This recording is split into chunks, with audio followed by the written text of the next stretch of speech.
So, good evening, my spicy bingos. This is the Candid show brought to you by your host Krishna, and we have got Shiram here as our co-host today. So, as we were busy with our end semester examinations, we weren't able to record episodes, and we weren't able to cope up with our regular schedule of uploading our episodes on Tuesdays and Fridays for the last 1 or 2 weeks. So there will be a compensation episode for each and every day we actually left, so like we missed uploading our episodes. So this topic today is about digital immortality, which basically means that uploading or like converting a person's complete personality or his complete mind or feelings into a system where he can proceed into a virtual reality or like a virtual world where there are everything that are similar to the real world, but they can actually do this when they have no hope in life when in the real world, or like it can be possible in the near future, and but we don't know the exact date of when it will be achieved, or like even it is it achievable? That is the main question here. And scientists have said that this kind of a mechanism or like this kind of a technological advancement is possible in 2050s or like 2060s. So Shiram, what do you think about these kind of technological advancement? As we all know that technology is getting improved day by day, it is developing day by day. But do you think this digital immortality is, first of all, possible? Definitely, Krishna. I have high hopes that something like this or a concept like this would actually come into existence. I think the primary reason is because I think most of this technological advancement is kind of mainly fueled by AI, and as we know, AI is at its very good stage right now, or at least the development which you have like putting into AI or research which you are doing into AI is actually marvelously good. So I hope that a technology like this would come into existence. But again, I don't think AI alone could actually solve the job, because obviously AI is kind of like an important part in this developing in this digital immortality concept. But I think there is other kind of factors which you have to kind of talk about in this. There are various other things which you have to kind of keep in mind as to how we can progress this technology further, how we can actually bring this technology into our current generation. So we can generally summarize this concept into like two stages, or like we could kind of analyze this concept on its development in two stages especially. So the first stage, or kind of the initial stage of where we would start off, is by kind of like archiving or digitalizing all of these human copies. So for example, so what makes us human is our feelings, our responses towards the society, the things which we post on Facebook or Instagram, the way we react towards certain things. I think most of these smaller things or minute things is what kind of makes us human and what we are also. So I think the very first thing, kind of like the idea which I think we have to understand is how can we actually kind of accumulate all of this data, which is very difficult to accumulate, because again, you cannot accumulate feelings, so you have to do this by repetition. So every single time we post a photo on Instagram or in Facebook or whatever, or we share our opinions on Twitter or any other social media platform for that instance, so the AI is programmed to learn that instruction. So the AI continuously learns how you kind of think, how you react to situations, and obviously they have to place some kind of a tracker on you to constantly monitor your vitals, how you react to certain situations. Because I think if you are an extrovert, you would love to talk to people, so that is a different kind of response, and if you are an introvert, you would probably be have a much more bigger of an aversion towards people, so that is a different kind of response. So the very first objective, I think, is to archive and digitalize all of these people, because I think that is what is the most key feature, because this digitalized version of ourselves is what is going to be uploaded into the virtual world. So we have to first make sure that the digitalized version of ourselves is actually accurate. Obviously we cannot achieve 100% accuracy, it is just impossible, but we can ensure that the accuracy is roughly about 95%, because obviously it is an AI or a software after all. It is a virtual kind of an image, so it can obviously learn, it can still obviously learn with the interactions in the virtual world. So we can assume the AI or avatar in general, I'm calling it the word avatar actually, so I mean that our existence which is in the virtual world, so I term that as an avatar. So it's basically our virtual human being, so it represents us in the virtual world. So this avatar is constantly going to learn. Even in the virtual world, it is going to interact with people, so it constantly picks up habits, and in this way we can progressively increase the accuracy of these avatars. So moving on to the next idea is to make this avatar online, or how do you actually process this avatar to kind of respond to any kind of conversation, or maybe spark some kind of a conversation. Because again, I think that is very dependent upon the individual person as you, because obviously if you are a person who likes to talk to a lot of people, the avatar goes to a lot of people and interacts with them. And again, a lot of concepts are involved in that, like the way how it reacts, how it kind of perceives information, how intelligent it is, etc., etc. A lot of variables come into the equation. So this is like the basic idea of how we can possibly achieve digital immortality. And again, this is a very big concept. This is completely hypothetical, so whatever we speak is going to be mere speculation, and we totally accept any kind of arguments or any other kind of opinion you might have. So Krishna, so moving on to the kind of like a bigger picture here, if you think about it, because let us assume that digital immortality does become a reality. So let us assume that probably in the year 2050, for example, let us assume that digital immortality is at its peak, where a lot of equipments or gadgets are kind of in the market right now, which support or which allow you to go into the virtual world, or even any kind of a stranger or any kind of a normal person can do it.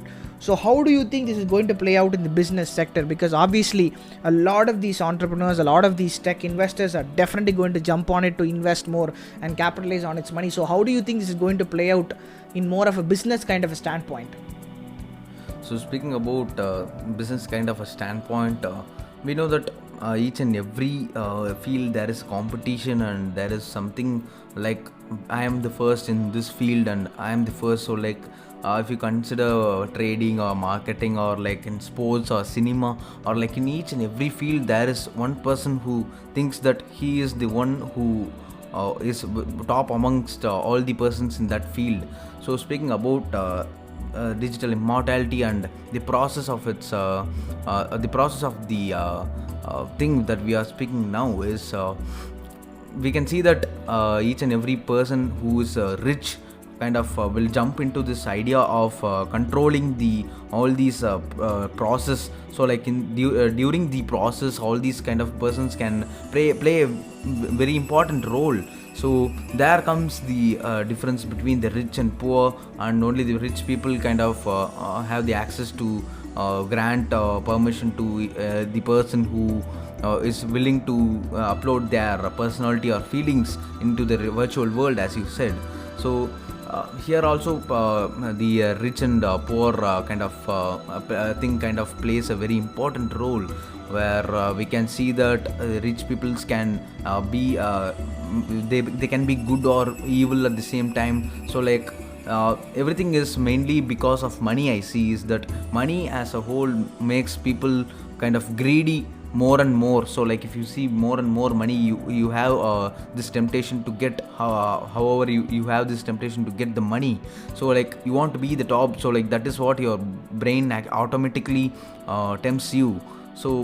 So speaking about in a wide angle, all these kind of rich people in our society or like in the world kind of will have this very strong hold over the process or like the permission to allow such kind of technological advancement in the near future.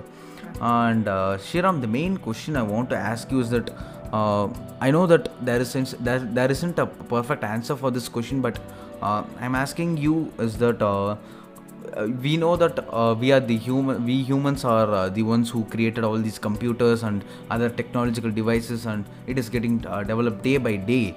And we know that in our real life, we know that only digital or like only those things which are all these non-living things. So like all these kind of computers and gadgets and all these data is present in something that is not actually living, can only be transferred or like can only be kind of done anything to it. So like it can be multiplied or like it can be done anything. It can be erased or like it can be backup. So like anything can be possible in some kind of thing that is not living. So Sriram, considering the humans, what do you think? How do you think that some kind of a technology or a mechanism, say in future, so like in 30 to 40 years, how can you think that some mechanism will actually collect our feelings and or all our personality from our body, which is completely made up of organisms, completely made up of organs and other things. So like how do you think that process will be achievable? Yeah, definitely a very good question, Krishna. So, let me put kind of a scenario in front of you, or let me ask you this question, or maybe kind of like I want to kind of make you understand that the same thing could be kind of extrapolated to the concept of AI also. Because when you think about it, maybe in the last 20 years, if you think about maybe either to 2000, for example, so would you have believed that there would be a system in the future, or there would be this technology in the future which could learn from its experiences, or an artificial intelligence, or some kind of a being which has no intelligence of its own, it could learn? So this idea in itself is actually a very big, an extraordinary feat in itself, that we have actually accomplished this. So I think that is what is the unique or kind of fascinating thing about technology, is that we never even can predict what's going to happen in the future. That is the most interesting part and the most curious part of technology, which attracts all of the people to this industry, is because there is no limit to innovation. I think that is one simple sentence you could summarize the whole question, is that we always look for innovation. We as humans, we don't stop anywhere. We always want to look for something new, want something more fancy, something more attractive, something more better than what we have. The idea, the word better, is what we always strive to go towards. So exactly, this is the same kind of an idea which we as humans would be thrilled to go against, because the idea of cheating death, or kind of like manipulating death, is something which I think humans would definitely jump at, or would be really excited to do it, because I think that would be probably a big moment in human evolution, or probably human civilization as whole, because you could literally cheat death. You could literally keep on living for however long you want to live, and that in itself is very, very surprising or very entertaining to listen to me. So that just builds up my curiosity more and more. So obviously I cannot tell you whether something like this is going to happen or not. I can probably tell you there is 50-50 odds. Obviously we never know, something like this might happen, or there might be a possibility for it also. So I think only time will tell. So I have to be very optimistic also, because I also look forward to something like this, because I think this is something which could completely alter the change of human evolution or human civilization at the whole. So I am definitely very optimistic that technology like this would come into place probably in the foreseeable future, I guess. So yeah, so I think I want to move on to another question, or a very important question again, is that do you really think we would want to cheat death, or do you really think we will go to that extent where we basically don't want to die? Because I think that concept is something very big. I think we cannot finish discussing it. So do you really think we as innovators, or probably the leading innovators in the world, would go to that extent as to make us immortal? Do you think digital immortality is something which we as humans would consider at least? So speaking about death, it is a very obvious fact that each and every human being, or like each and every living thing, has death for sure in this world. And whatever the technology or something we invent, we can't actually beat the logic of science, or like the basic rule of science, that death is something that is inevitable. So we can't actually cheat, or like we can't actually cheat death. So that is not actually possible. But speaking about immortality, or like digital immortality, so considering our episode today, so digital immortality, so even if you kind of have this kind of a mechanism, or like all these kind of advanced mechanism in the future, where you can transfer all your personality and feelings and etc of your real body into the virtual world, at the end of the day, where do you think all these kind of feelings, or like all your belongings, or like your personality will end?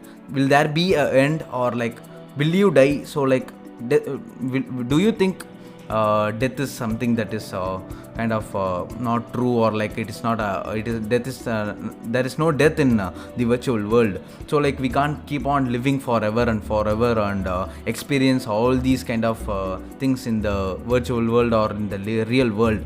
So like we don't know what will happen in the future. As you told, time is the only thing that will determine each and every fact, or like assumptions. So like may it be true or false. So like each and everything we spoke today may actually happen in the future. And this episode may be also a future prediction episode. So like each and everything we spoke today may happen in May. I underline the word may. So like this may also happen in the near future, and there is a equal and opposite, so like there is an equal chance of this may not happening in the near future. So like completely we are speaking this under an assumption. And even though if you have so like I don't actually know, like nobody actually knows that what kind of a mechanism will we use, a device, or like will we use a computer or system, or like an advanced AI or robots, whichever device we will use in the future for attaining digital immortality. I don't know, seriously. So like any person don't know that fact for a reason. So like time is the only thing that determines everything. Yeah, I think as you told Krishna, we generally have no idea, because I think something like that does not even exist. So it is very difficult to speculate, even to even talk about something like this. And we are talking this just because we love to talk about it, and just because this concept is very is something which is interesting me a lot, something which I want to see in the future at least. So that is the sole purpose of the reason why we are doing this episode today.